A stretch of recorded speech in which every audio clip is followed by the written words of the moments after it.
Oke baik, Assalamualaikum warahmatullahi wabarakatuh. Perkenalkan, kami dari kelompok 9 ingin mempresentasikan hasil kerja kelompok kami yaitu tentang implementasi sistem informasi akuntansi. Sebelum kita ke materi, kita akan memperkenalkan diri dulu. Perkenalkan, nama saya Siva Nabila Yaya sebagai moderator, dan di sini ada Delia Putri Septiani sebagai ketua kelompok dan Lydia sebagai anggota. Baik, lanjut aja ke materinya. Materi pertama akan dibawakan oleh saya sendiri, yaitu tentang latar belakang dibuatnya implementasi sistem informasi akuntansi. Yang pertama adalah pembelian dan penjualan merupakan dua komponen penting dalam sebuah perusahaan, di mana keduanya merupakan kegiatan utama perusahaan yang saling berkaitan satu sama lain. Hal ini menyebabkan pencatatan transaksi akuntansi kedua hal tersebut dapat dikatakan yang paling sering terjadi, terutama pada perusahaan dagang. Next. Yaitu maksud dan tujuannya dibuatnya implementasi sistem informasi akuntansi. Yang pertama adalah mengembangkan kemampuan penulis dalam menganalisa dan merancang suatu program akuntansi yang berbasis komputer pada sebuah perusahaan atau lembaga usaha. Hal ini kami mengambil PT Apotek Kimia Farma sebagai contoh untuk program tersebut. Next. Kita akan membahas tentang pengertian yaitu menurut para ahli. Pertama adalah menurut Kadir ya. Yang dimaksud program adalah kumpulan instruksi yang digunakan untuk mengatur komputer agar melakukan suatu tindakan tertentu. Sedangkan menurut Kurniadi tahun 2011 program adalah semacam sebuah metode penyelesaian masalah yang diselesaikan dalam komputer untuk digunakan oleh manusia dalam mempermudah pekerjaan atau kegiatannya. Sedangkan menurut Muni dalam bukunya mengatakan algoritma yang ditulis dalam komputer dinamakan program. Next. Di sini ada bahasa pemrograman dibagi menjadi dua tujuan, yaitu tujuan pertama adalah tujuan khusus atau specific purpose programming language. Yang kedua adalah bahasa pemrograman bertujuan umum atau general purpose programming language. Bahasa tujuan yang paling mudah dimengerti adalah pemrograman bertujuan umum. Next. Itu ada dua macam pengelompokan bahasa pemrograman. Yang pertama adalah bahasa tingkat rendah atau low level language.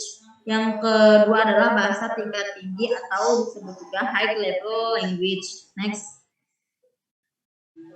Ini ya, sebelum kita membuat program, kita harus membuat tahap-tahap perancangan program. Pertama adalah harus ada definisi masalah, dua analisa kebutuhan, yang ketiga adalah desain algoritma atau membuat rumusan penyelesaian masalah, desain algoritma atau membuat rumusan penyelesaian masalah, yang kelima adalah dokumentasi program, yang keenam adalah pemeliharaan. Next.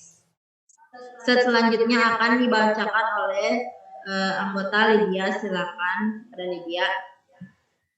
Baik, di sini saya akan melanjutkan penjelasannya. Yang di sini ada software pendukung perancangan program. Yang pertama yaitu ada Laravel. Laravel merupakan proyek open source yang dirintis oleh Taylor Outwell pada April 2011 bertujuan untuk mengembangkan aplikasi berbasis web dengan arsitektur MVC atau Model View Controller. Yang kedua ada Visual Studio Code. Visual Studio Code atau bisa disingkat menjadi VS Code adalah perangkat lunak penyunting kode sumber buatan Microsoft untuk Linux, macOS, dan Windows. VS Code menyediakan fitur seperti penyetoran sintaks, penyelesaian kode, kutipan kode, merefaktor kode, pengangkutan, dan Git.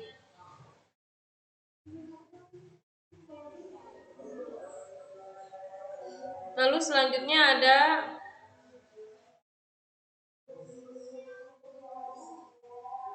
di sini ada konsep akuntansi pembelian dan penjualan.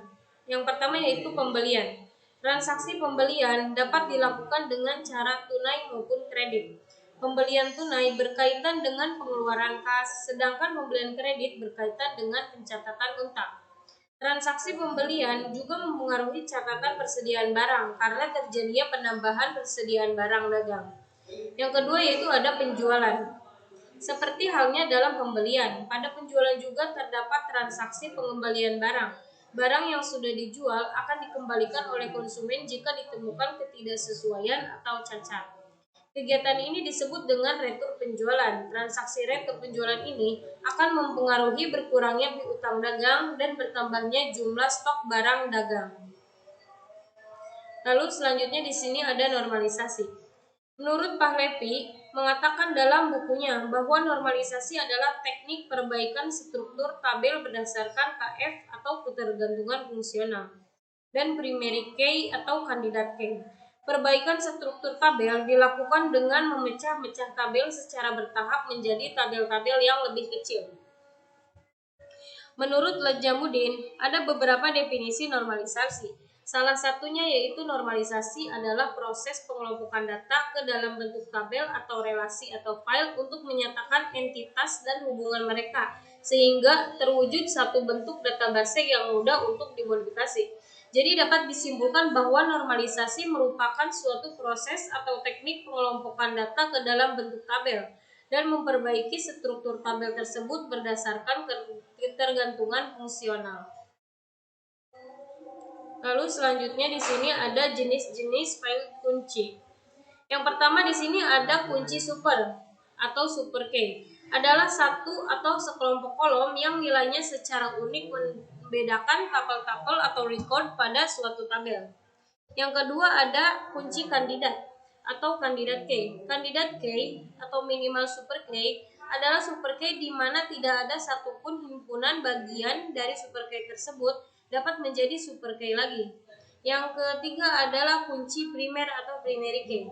Primary key adalah satu kunci kandidat yang dipilih di antara kunci kandidat yang lain untuk membedakan tabel-tabel secara unik pada tabel.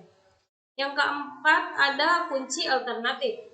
Kunci alternatif atau alternative key adalah kunci kandidat yang tidak dijadikan sebagai primary key. Yang kelima yaitu ada kunci tamu atau foreign in key. Kunci tamu atau foreign in key adalah salah satu sekelompok kolom yang nilainya sama atau terkait dengan kandidat key pada tabel lain atau pada tabel yang sama, yang melengkapi satu hubungan yang menunjukkan ke induknya. Selanjutnya yaitu tentang perusahaan PT Kimia Farma akan dilanjutkan oleh ketua kelompok yaitu Delia Putri Septiani. Kepada Delia Putri Septiani, waktu dan tempat dipersilakan.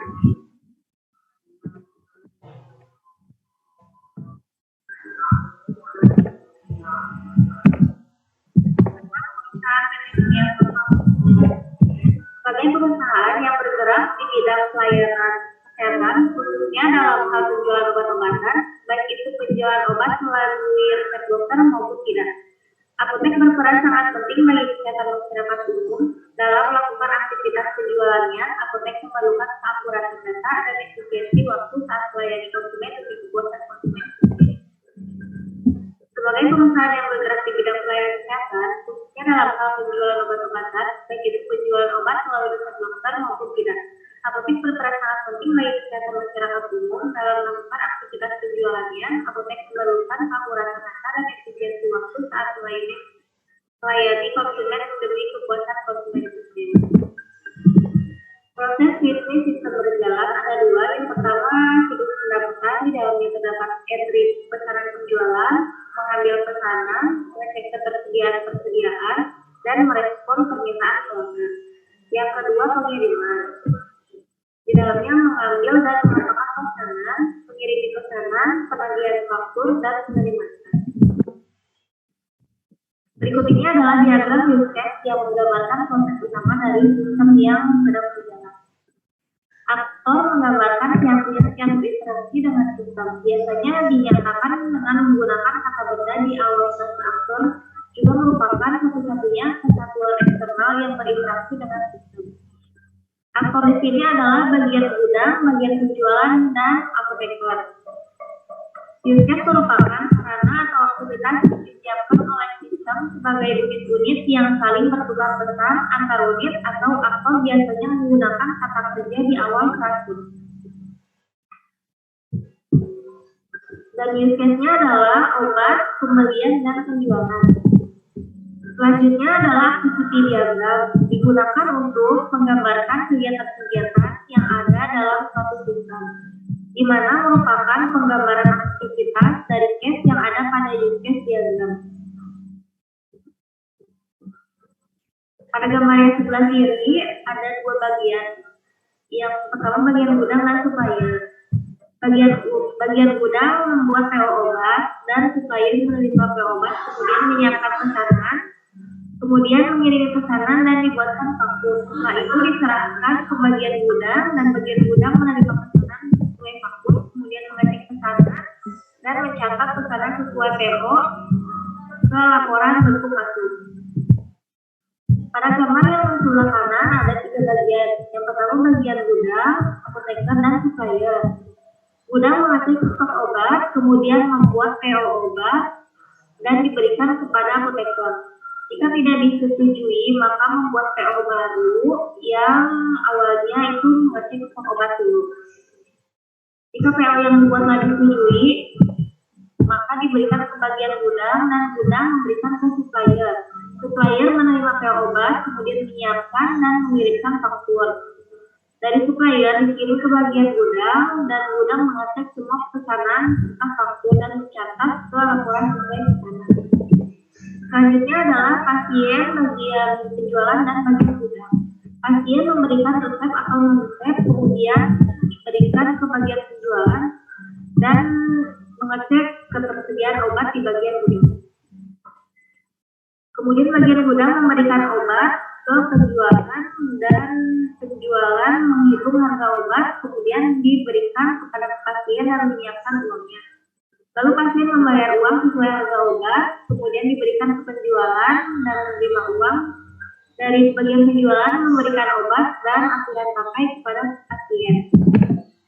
Sistem berjalan di kimia farmakotek, pelayanan kebutuhan obat yang dilakukan oleh apotek kimia farma dibedakan menjadi dua, yaitu penjualan obat dengan resep dokter dan tanpa resep dokter. Kemudian transaksi penjualan dengan resep dokter itu adalah obat-obatan golongan keras dan obat.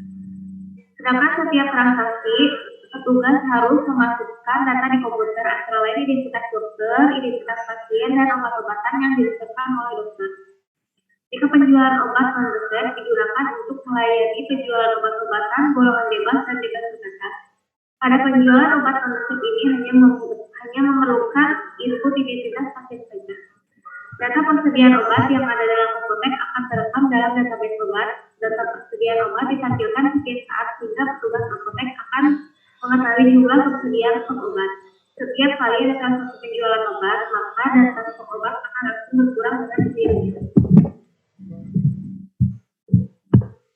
Oke, kesimpulannya dibuatnya implementasi sistem informasi akuntansi adalah adapun program akuntansi pembelian dan penjualan diharapkan dapat membantu bagian akuntansi dalam melakukan pengolahan data yang lebih baik. Yang kedua adalah penggunaan program akuntansi dapat meminimasi kesalahan perhitungan pada proses penjualan sehingga data keuangan yang dihasilkan menjadi lebih akurat. Yang ketiga adalah pencatatan transaksi pembelian dan penjualan barang dagang dengan menggunakan program akuntansi menjadi lebih mudah dan cepat karena bagian di akuntansi tidak perlu melakukan proses pencatatan yang rumit dan berulang untuk menghasilkan data keuangan yang dibutuhkan dalam penyusunan laporan keuangan pada akhir periode. Yang keempat adalah laporan yang dihasilkan dari program akuntansi pembelian dan penjualan barang dagang ini dapat diakses dan dicetak kapan saja kita butuhkan sehingga informasinya dapat